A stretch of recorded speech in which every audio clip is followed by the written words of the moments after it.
Welcome to game changer delivery boys. இது 11வது நாளோட game ஸ்விக்கியில். நம்ம மதுரையிலேருந்து சென்னைக்கு வந்து ஒரு 50 நாள் ஸ்விக்கி ஓட்டினா எவ்வளோ எடுக்க முடியும்னு தான் இந்த கேமு. சரி அப்படியே பிரேக்ஃபாஸ்ட் சாப்பிடலாம் போகலான்னு பார்த்தா பிரிஞ்சி இருந்துச்சு. சரி இன்றைக்கி பிரிஞ்சி சாப்பிட்டு பார்ப்போன்ட்டு ஒரு 30 ரூபாய்க்கு பிரிஞ்சியை வாங்கி சாப்பிட்டுக்கிட்டே இருந்தான். 11 மணிக்கு லாகின் பண்ணோம். 11:03க்கு கரெக்டாக ஷார்ப்பாக போட்டிருந்தான். சரின்ட்டு ஓகேன்ட்டு இந்த ஆர்டர் போய் எடுத்துகிட்டு போய் டெலிவரி பண்ணிவிட்டு எவ்வளோ நேரமாக வெயிட் பண்ணிக்கிட்டே இருந்தேன். சரின்ட்டு ஒரு தண்ணி பழத்தை வாங்கி ஃப்ரூட் சாலட் வாங்கி சாப்பிட்டுக்கிட்டே இருந்தேன்.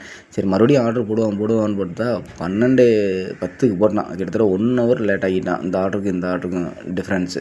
சரின்ட்டு ஓகேன்ட்டு அந்த ஆர்டர் போய் எடுத்துகிட்டு மறுபடியும் கொடுக்க 1 by 1 கொடுத்துக்கிட்டே இருந்தேன். அப்புறம் முதலுக்கு ஒரு சின்ன ஒரு நியூஸு மதுரை மக்களுக்கு ஏன்னா நம்ம நைட்டு வந்து டெலிவரி பண்ணுறதுக்கு சென்ட்ரல் ஸ்டேஷன் போயிருந்தேன். போய் ஒரு ஆர்டர் டெலிவரி பண்ணும்போது என்னென்னா பேசஞ்சருக்கு வந்து ஆர்டர் பண்ணியிருக்காங்க. ஆனால் நான் பேசஞ்சருக்கு கொடுக்க முடியாது. ஏன்னா ரயில்வே ஸ்டேஷனில் ஒரு ஸ்டாஃப் இருக்காங்க.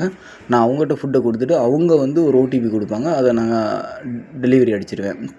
அந்த ஃபுட் எடுத்துகிட்டு போயிட்டு எந்த கோச்சில் இருக்காங்களோ அந்த கோச்சுக்கு போய் அந்த டெலிவரி பார்ட்னர் போய் அங்கே கொடுத்துருவார்.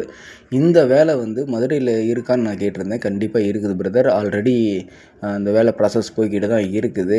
யாராச்சும் இருந்தாங்கன்னா சொல்லுங்கள். 9 மணி நேரம் வேலை, 17 ரூபா சம்பளம்னு சொல்லியிருந்தார். அவர்கிட்ட பேசிக்கிட்டே இருக்கும்போது காண்டாக்ட் நம்பர் வாங்கன்னு நினச்சேன். அவர் என்னென்னா அங்கே இருக்க மேனேஜர் நம்பர் தரேன்ப்பா அப்படின்னு சொல்லிவிட்டு அவரோட நம்பர் தந்திருந்தார். அவர் மேனேஜர் நம்பர் என்னால் கலெக்ட் பண்ண முடியல. ட்ரை பண்ணிக்கிட்டு தான் இருக்கேன். யாராச்சும் அங்கே மதுரைக்குள்ளே ரயில்வேயில் போயிட்டு கேட்டு பாருங்கள். இங்கே food Swiggy Zomato food delivery பண்ணும்போது நாங்கள் கலெக்ட் பண்ணி கொடுக்குற மாதிரி எதுவும் ஜாப் இருக்கான்னு கேளுங்க. கண்டிப்பாக சொல்லுவாங்க. இருந்தால் யூஸ் பண்ணுங்கள். இந்த மாதிரி தான் எனக்கு வந்துச்சு. இந்த ரயில்வே ஸ்டேஷன் தான், சென்ட்ரல் ஸ்டேஷனில் தான் போய் கொடுத்துருந்தேன். முடிஞ்சால் இந்த வீடியோ மதுரைக்காரங்களுக்கு மட்டும் ஷேர் பண்ணுங்கள். சப்போஸ் என்னென்னா மதுரையில் தான் கேட்டிருந்தேன், அதனால் அதை சொல்கிறேன். மற்ற டிஸ்ட்ரிக் எப்படின்னு எனக்கு தெரில. சரி ஓகே. அதுக்கடுத்து ஆர்டர் 1 by 1 எடுத்துக்கிருந்தோம். எடுத்து முடிச்சுட்டு ரூமுக்கு வரதுக்கு 1:30 ஆயிடுச்சு. இன்றைக்கி நைட்டு சாப்பிட்லான்னு பிளான் போட்டிருந்தேன். அப்புறமேலுக்கு இப்போ ஃப்ரெண்டு வந்து இல்லைப்பா கேட்ரிங் சர்வீஸில் பிரியாணி எட்டு வரேன், ப்ரெட் அல்வா இருக்குது என்ன. சரின்னு ஓகேன்ட்டு அந்த ஃபுட்டை வாங்கி சாப்பிட்டு இந்த கேமை முடிச்சிட்டேன். நேற்று வீடியோவில் போட்டிருப்பேன். ஸ்விக்கியில் வந்து ஒரு 10 நாள் ஓட்டின கேஷ் இவ்வளோதான்னு.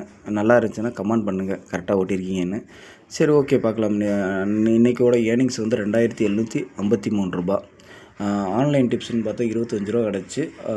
எக்ஸ்பென்ஸ்ன்னு பார்த்தோம்னா 460 ரூபா ஆச்சு. நமக்கு இதை கழிச்சது போக நம்ம கைக்கு கிடச்சது 2318 ரூபா கிடச்சி. ஓகே பார்க்கலாம். Time is gold. டயத்தை பயனுள்ளதாக யூஸ் பண்ணுங்கள். Your risk your gift. பார்க்கலாம்.